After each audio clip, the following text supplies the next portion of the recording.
GFM's TV.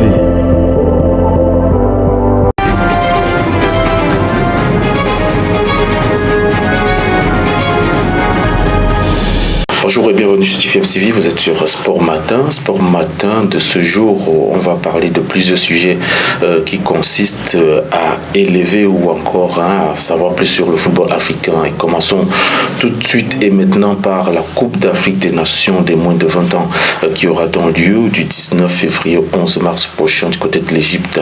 On va noter que la liste complète des qualifiés est donc connue. On a donc 12 pays qui vont se battre nécessairement pour le sac final, et on a donc l'Égypte, pays hôte, le Mozambique, la Gambie, la Tunisie, le Nigeria, le Bénin, la République centrafricaine, le Sénégal, l'Ouganda, la Zambie, le Soudan du Sud et le Congo. Voilà donc les 12 pays qui vont prendre part à la prochaine Coupe d'Afrique des Nations des moins de 20 ans. Parlons donc toujours de cette Coupe d'Afrique des Nations des moins de 20 ans pour essayer de voir au niveau des groupes qui vont donc se jouer de ce côté-là. On a trois groupes qui sont connus. D'abord, le groupe A où on va, n'est-ce pas, voir l'Égypte, le Mozambique, le Sénégal et puis le Nigeria. Par contre, dans le groupe B, on va, n'est-ce pas, vivre des rencontres avec l'Ouganda, la République centrafricaine, le Sud-Soudan et le Congo. Puis on termine avec le groupe C qui va avoir pour adversaire la Gambie, la Tunisie, le Bénin et puis la Zambie. Parlons cette fois-ci du championnat d'Afrique des Nations qui aura lieu en Algérie dans les prochains jours. Notons que la liste des 19 arbitres appelés à diriger le CHAN 2022 en Algérie a donc été dévoilée par la Confédération africaine de football avec l'absence du Gambien Bakary Gassama. La CAF ne veut donc pas prendre de risques en sélectionnant celui qui est tenu pour responsable par les Algériens de la non-qualification des Fennecs en Coupe du Monde Qatar 2022. Il faut noter que Bakary Gassama fait office, n'est-ce pas, de plusieurs contestations des Algériens et même peut-être même du sélectionneur algérien qui est donc Belmadi. Restons sur le CHAN 2023 et puis on va parler, n'est-ce pas, des débuts de ces débuts qui auront donc lieu le 13 janvier prochain et l'affiche officielle est connue. Il s'agit d'une des portes les plus célèbres d'Algérie, autant pour moi, la porte de la mosquée Sidi Boumedienne à Tlemcen. Voilà, donc c'est elle qui est donc affichée comme mascotte, si vous voulez, de cette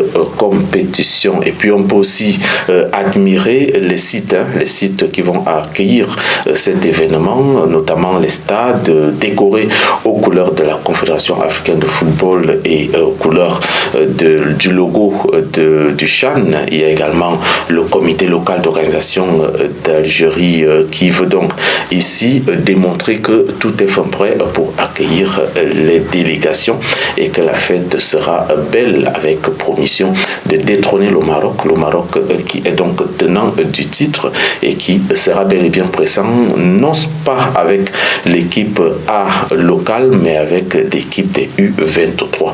Voilà, donc la décision avait été prise par la Fédération royale marocaine de football. Tout un petit break et puis je reviens derrière pour la suite de ces Sport Matin. GFM's TV.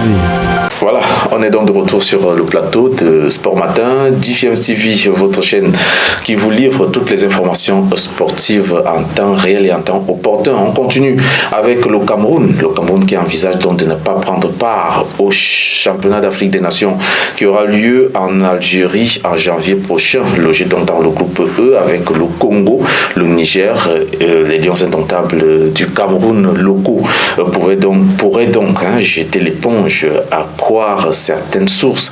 Les autorités camerounaises craignent donc pour la sécurité de la délégation camerounaise du côté de l'Algérie et demanderaient beaucoup plus de garanties après les tensions qui règnent entre les deux pays. Il faut noter que le Cameroun risque aussi une sanction en cas de forfait.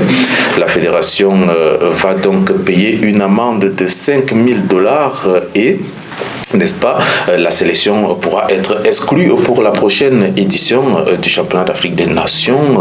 Pour l'instant, la Fédération camerounaise de football n'a fait aucun communiqué officiel à ce sujet, mais des sources proviennent tout simplement de l'intérieur de certaines proches de la Fédération. On va parler de toute autre chose, c'est donc officiel, Liverpool et le PSV Eindhoven ont trouvé un accord pour l'attaquant néerlandais Cody Gakpo qui rejoint donc les Reds pour une somme de 56,7 millions d'euros, alors que Manchester United lorgnait également sur le dossier. Notons que Cody Gakpo, qui est donc d'origine togolaise et ghanéenne, joue pour l'équipe des Pays-Bas et a brillé en Coupe du Monde cette année. Il joue en ce moment du côté du PSV Eindhoven et va donc rejoindre la Première Ligue.